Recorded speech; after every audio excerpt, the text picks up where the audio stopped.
The Seventh-Day Adventist Church taught me a lot about health and nutrition. Now, to that church, they focus a tremendous amount on Bible interpretation, prophecy, and then health and nutrition. And I think that the Adventist Church is actually completely mistaken as to what qualifies and what makes healthy food, healthy lifestyles, and healthy people.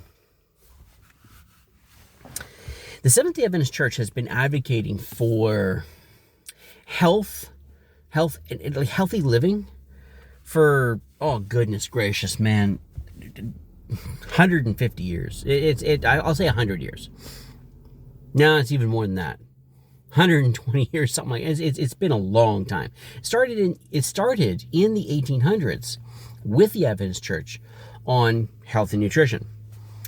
And it became a central part of the movement as the years went by. And it was, I do believe it was under the leadership, or no, not under the leadership, under the permission of Ellen G. White, the church's prophetess. Now, admittedly, the church doesn't like, many members of the church don't like calling her a prophet. They like thinking of her as like a Bible writer, somebody who helps with interpretation, things like that. But I'm going with prophetess. At the end of the day, yeah, that's what she was. And she was instrumental in the church becoming focused and passionate about health and nutrition. Back in that time, there was a movement that was going on around the Adventist Church, this temperance movement. There was this thing of becoming, I guess, like, in a sense, becoming healthier and focusing on being more in harmony with God's creation, and being not so given into vices and carnal human appetite. And they believed that the best way to control this was what you ate and the condition of your body. That if we didn't have such broken, deteriorated, unhealthy bodies, we would not be given to our carnal nature, our sinful nature, our base human nature. And Ellen White and the Adventist Church got caught up in this. You see, the Adventist Church was not originally. The Adventist Church focused more on the second coming of Jesus Christ and prophecy, what they considered better interpretation of the Bible. But after Jesus Christ didn't come a couple of times, there was a shift, and they got focused on the Ten Commandments and going to church on Saturday and health. And these people had a huge influence on certain key people who then became very influential over the culture. You ever heard of Dr. Kellogg or Kellogg's Corn Flakes? Well, that man was heavily influenced in his young life by Ellen White and her prophecy things, and especially in the temperance stuff. Focusing on health and becoming healthier.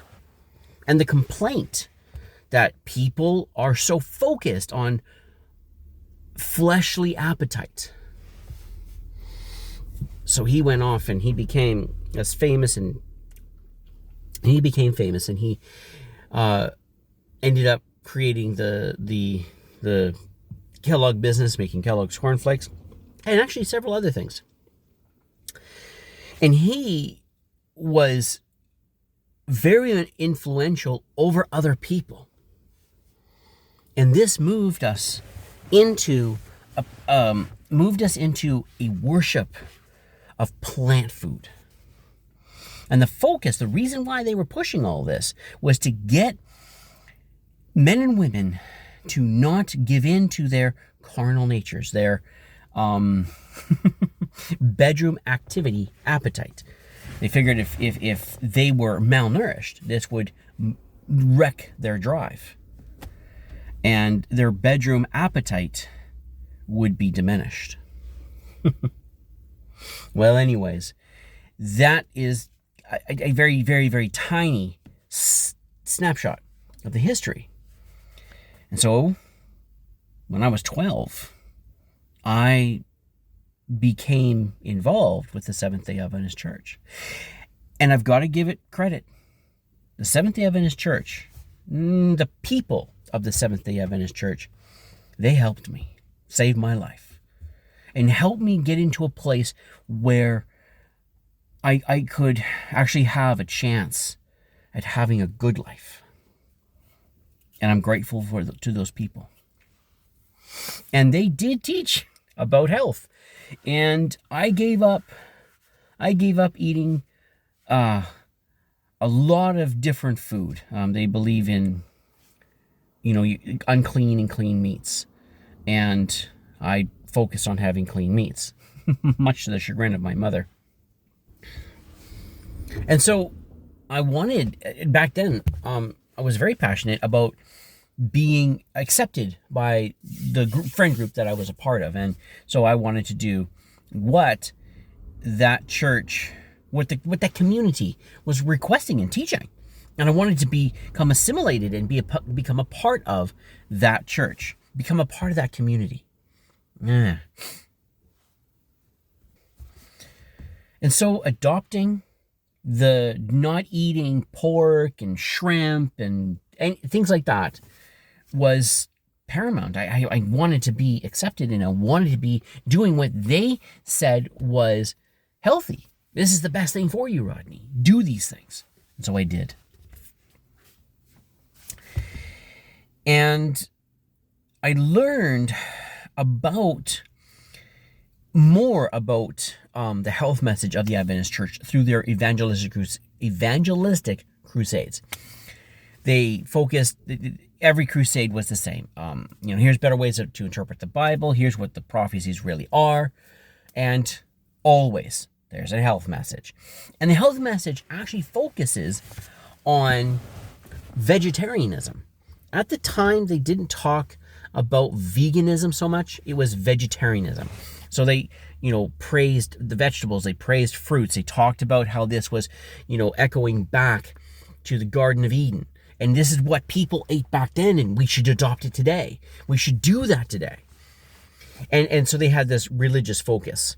And it was talking about, having a clear mind, a healthy body, enabling us to be more in tune with spiritual things, being more in tune with God, because our bodies are healthy, our mind is then healthy, so then we got that connection. And the way to get that is to give up unhealthy living. And so, don't smoke, don't drink, don't do drugs, don't do the whole partying scene.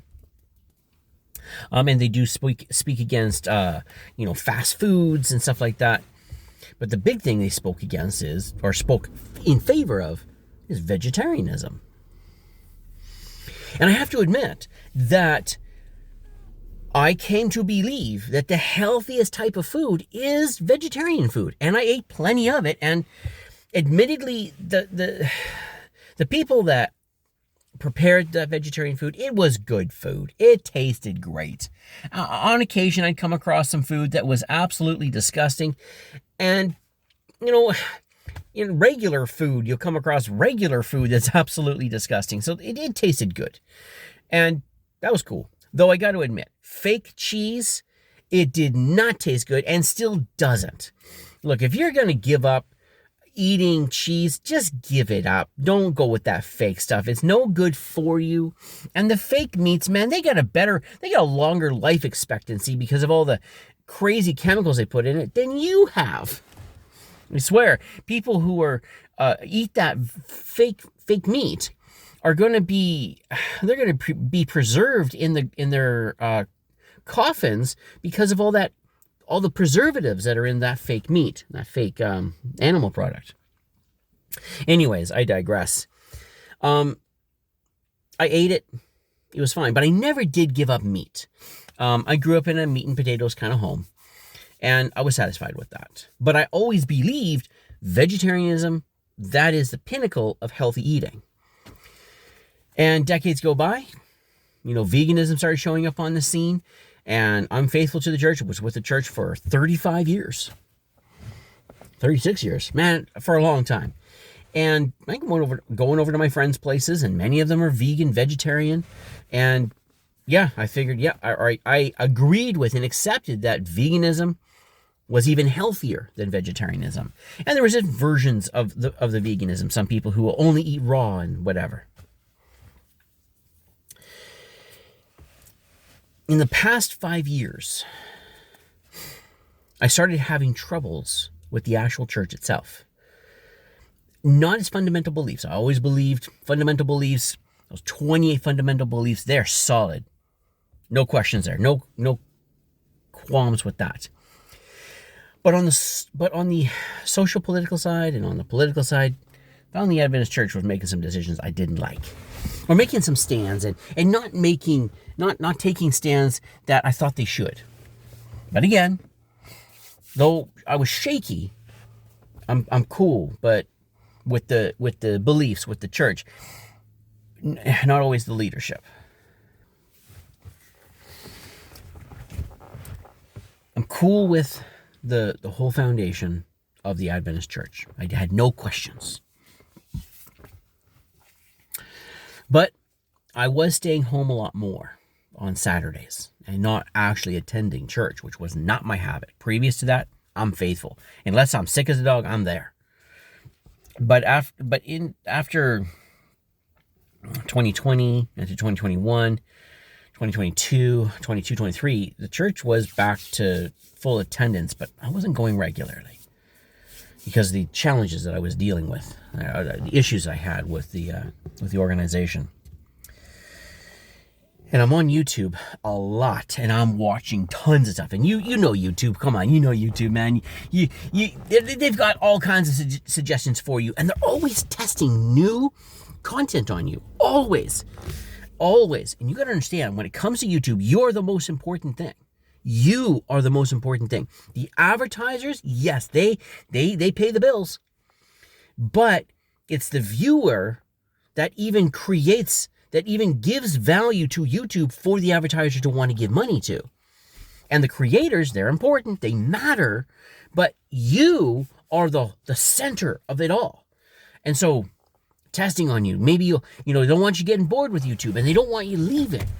So they're testing, and they tested me too, constantly. What's the new? And there was, I've had a fascination for years now of very educated people, PhDs, professors, master's degrees, bachelor's degrees, talking with each other and having a conversation. It's amazing what you can learn when you listen to two very educated people talk together.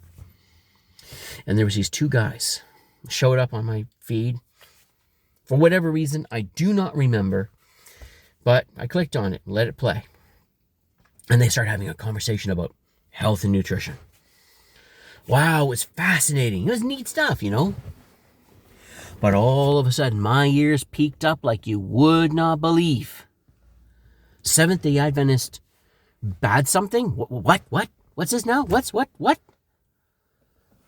And my attention was grabbed hard because they accused the Seventh-Day Adventist Church of something negative that wasn't like conspiratorial, crazy, whatever nonsense. Couldn't care less about,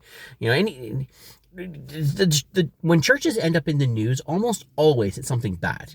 And the news is only going to report what's bad. They don't report what's good. And moreover, the inaccuracy of the news, when they do report on stuff, how often it's inaccurate. So I don't pay attention. But these guys, they were having an intelligent, logical, reasonable conversation. And they were negatively referencing the Seventh-Day Adventist Church. What? I listened intently to that conversation. And they were criticizing the Adventist Church's message on health and the claims that the Adventist Church had in health. And they mentioned it, and then they continued on the conversation talking about health and nutrition. That spiked my interest.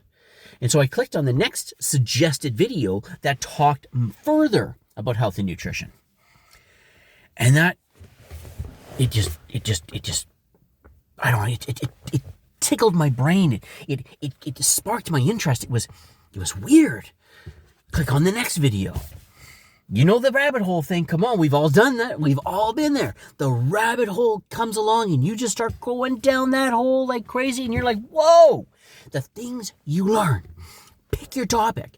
You go down the rabbit hole of any topic. You will learn things that you couldn't learn in university.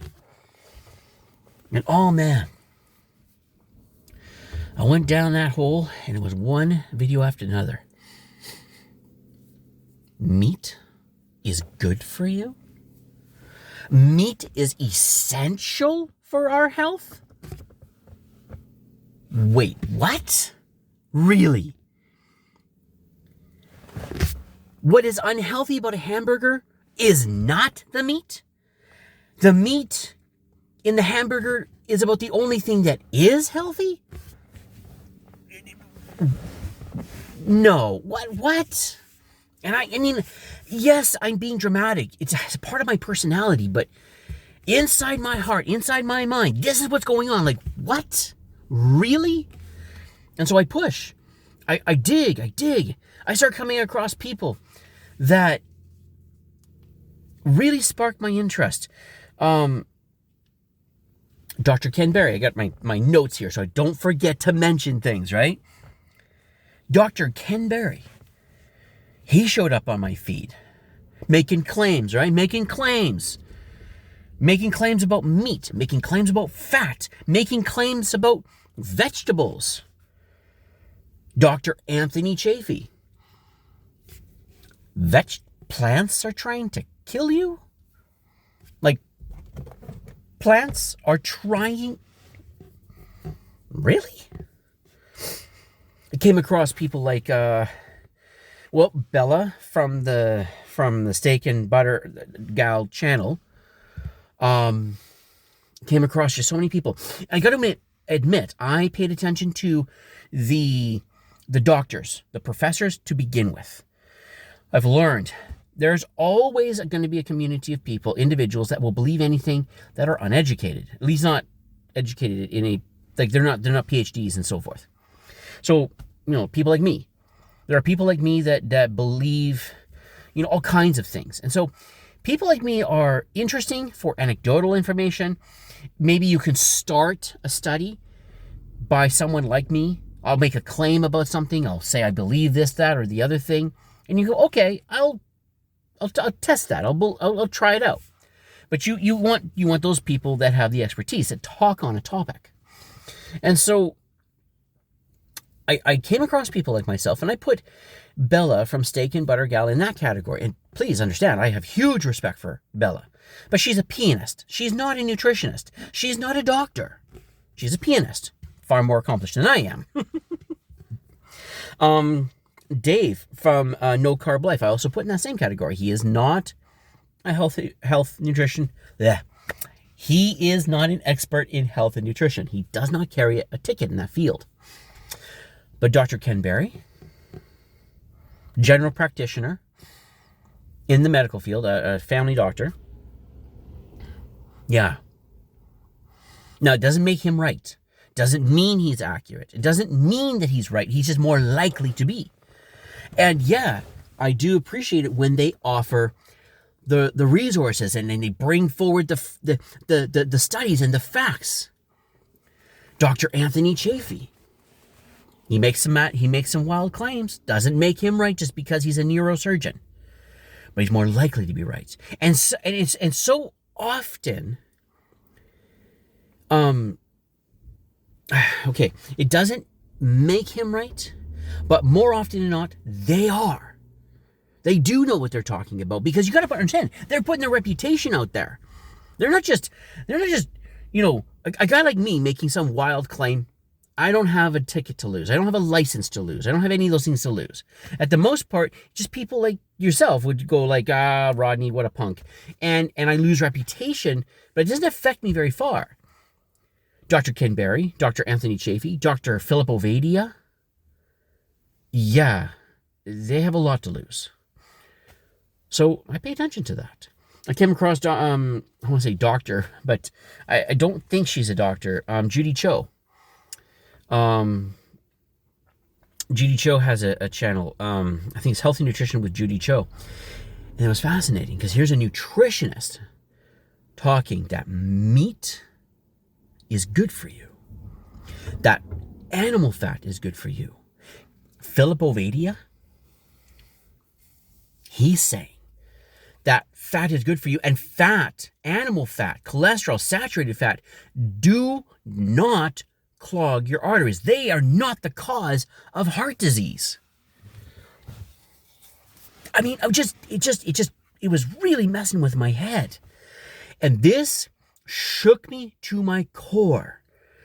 As Dr. Anthony Chaffee also mentions the Seventh-Day Adventist Church. And I do believe Zoe Harcum mentions negatively the Seventh-Day Adventist Church on their influence on the inaccurate healthy nutrition advice that's being offered to most people.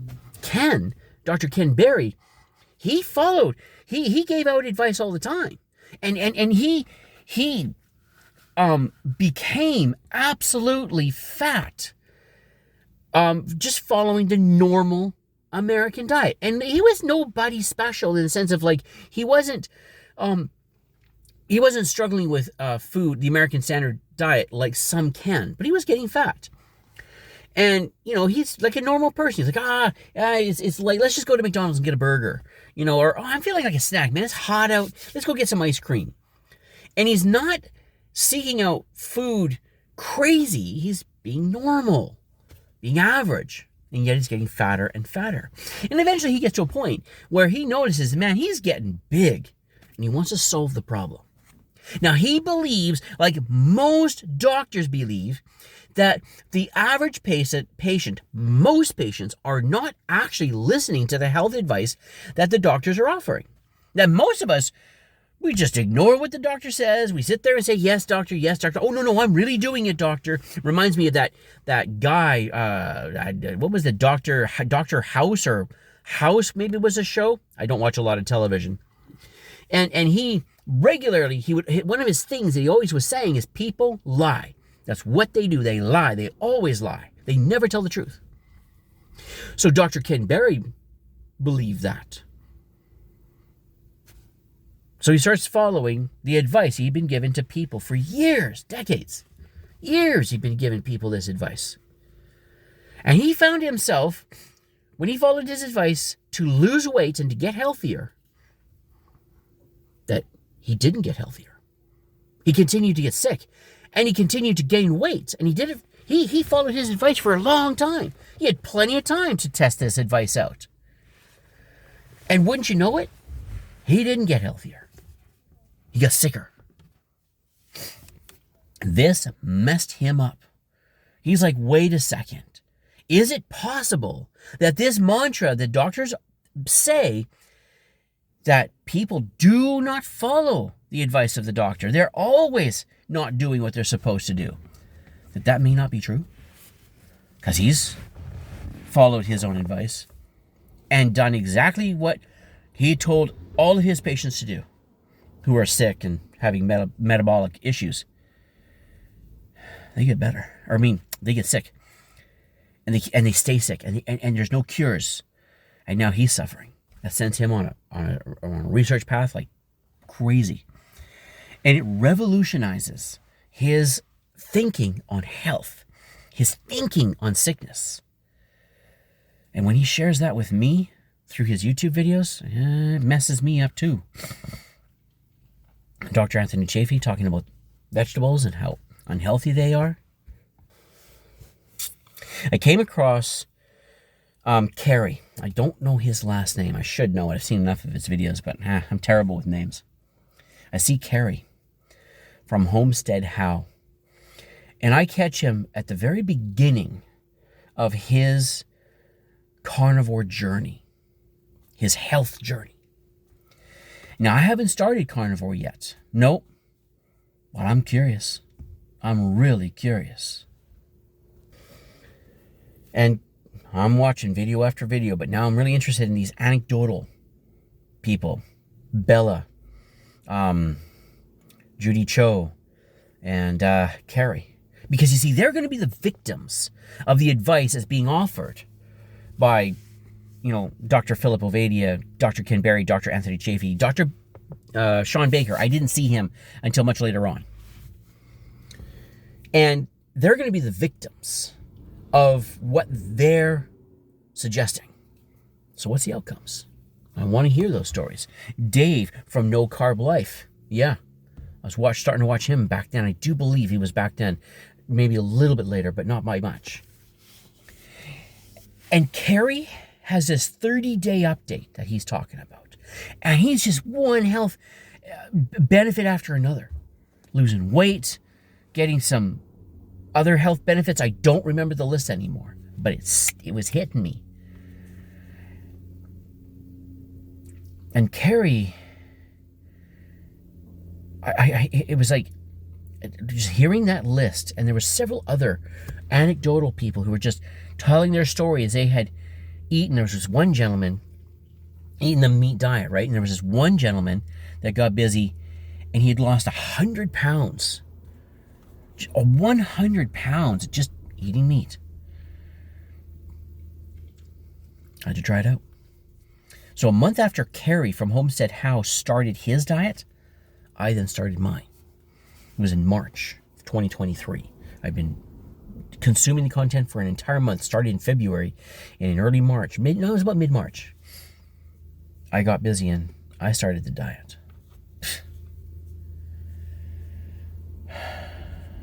I got a whole bunch of health benefits. Now, I started the diet for the purposes of losing weight. I'm 5'4", was 220 pounds. That's not good. You that little? You shouldn't be that big. Within 2 weeks, back pain was gone. I was certain that my back pain was because of my sitting. I sit so daggum much. I sit for 60 to 80 hours a week. I don't walk much. I figured the back pain that I was getting was because my back muscles were getting weak. No, it was inflammation. Heartburn. Got it all the time. Went away. It went away. The heartburn just disappeared. What the heck? Earwax diminished, became less. Plaque on my teeth became less. My teeth will never be beautiful. I always get nervous, you guys seeing my nasty teeth, but yeah. Just one health thing after another. And I realized that like getting onto the carnivore diet is more than just losing weight. It's way more. And this set me back to thinking about the Seventh-Day Adventist Church and its health message. And its health message is so freaking inaccurate. It does not make you better. Now, if you give up the junk food and the fast food, and the high carbohydrate, non-whole food diet, yes, you will improve your health. That's going to happen, okay? Vegan vegetarianism or omnivore whole food diet, none of that freaking processed garbage, yes, your health improves. It absolutely does. But it's going to have its limits. And I've seen video after video after video of vegans and vegetarians talking about their lack of health. And let me tell you something. I've been around these guys. Hundreds of them. There is not a vegetarian, there is not a vegan who does not consume freaking pills by the truckload to supplement the shortcomings of the diet. And the idea is here is they'll say, well, look at the standard American diet, right? The average diet, right? Is nutritionally deficient because it's bad food. But then, what about the food they're eating? Oh, this is superior, but because of the depletion of quality soil, the plants are not able to absorb enough micronutrients from the soil, so we have to make up for those micronutrients missing by supplementation. Hey, I bought it. I bought that story. I sure did. I've been on this diet for a minute. A year and March, April, May, June, July. Almost, come on, math. Can I even do it? 16 months. Almost 16 months. I was convinced if this is really a good diet, this is actually a good diet, I should not need to take supplements to fix my health or to keep my health good. That this should be, if this is the real diet, if this is the real thing, this is what we're supposed to be eating, why should I need to take supplements? So I didn't do it for electrolytes. I didn't do it. No way. This has to have all the nutrition then, if this is real. And I didn't buy not a single supplement. And to this day, I've never taken one. Haven't needed to. I actually did start getting some cramping in my legs. Freaking Charlie horses, man. Daggum, those things hurt. Hot dog, man. Have you ever had one? I bet you have. Consumed some seafood as I learned about iodine and not just iodine. I'm forgetting now, but electrolytes. Electrolytes. I was lacking in electrolytes, and that if I consume some seafood, that what's missing in my legs, what's missing in my muscles, is causing the cramping, could be quote unquote supplemented by eating fish. So I did. I'll tell you what though, I wasn't faithful with that. Nope. I'm a lazy bum. Let me tell you something. I'm freaking lazy. I struggle with laziness, man. One of the reasons why I was attracted to the job that I do, which is driving, is because I'd be sitting and driving instead of having to, dig around in the mud in the mud. Anyways, I stopped eating that seafood on a regular basis. Just been consuming beef, actually primarily chicken, pork, and then beef. No, it'd be chicken, beef, and then pork. Or mainly chicken, beef, and then pork. I don't get cramps anymore. I can stretch my leg right out. I'm doing it right now. I'm stretching it. Yeah. No pain. Feels good, actually. No supplements. Not even element. No shade to element. No shade, guys. Hey, if you ever watch this video, I'm not trying to throw shade at you. I'm just saying that the meat is actually adequate. And that maybe we could make an argument that the vegetables and the fruits and nuts and all that kind of stuff, maybe they're not as nutritious as they used to be, say, 200 years ago. But what were people doing 200 years ago? Were people not able to survive? Were they having to supplement back then? The supplements didn't exist. How did people survive? And people will argue, well, back then the average age of the adult population was like 35, 32. If you got up to 42, you were considered old. Yet no, that's not true. The average age happens like that because of infant mortality. And if you take in all the infant mortality and then bring that into all the other possible ages that one can get in a society, yeah, the average age goes down by a lot. But if you get people who survive past, I think it's the age of 5 or 7, I want to say 5, but you get that age group and then average it out, suddenly the average age is freaking 75. And people are living way up into their 80s and 90s and past into their hundreds. I mean, if the average death for adults was 35, then how come in the American constitutional rules, laws, you have to be a minimum of 35 years old in order to be vice president of the United States? Got to be a minimum of 35. And I think you got to be a minimum of 35 to be able to run for president. But the average life expectancy was 32 to 35. Why are we going to put the age so damn high? No, people were living a long time. Total average life expectancy. If you could avoid infection, accidents, war, you lived long. You lived long and you prospered. Yo, Spock. You lived long and you prospered. And you did not need supplements. And they were not eating tons of vegetables and fruit. The fruits and vegetables we have today wasn't even available back then. It was rare, non-existent. Yes, they did have vegetables, but they were an accent to the food. And it had flavor at times, flavor. Poor people consumed carbohydrates in mass, in large quantities, I should say. Rich people didn't. Rich people ate animal products. Hence, we get the name, this food is rich. Where do we get that? Why is it that word? Because wealthy people could afford that food in Europe, where the poor people were stuck with the plants to eat. Rich people did not eat plants save for flavor. Man, boy, if I had gone off on a tangent there.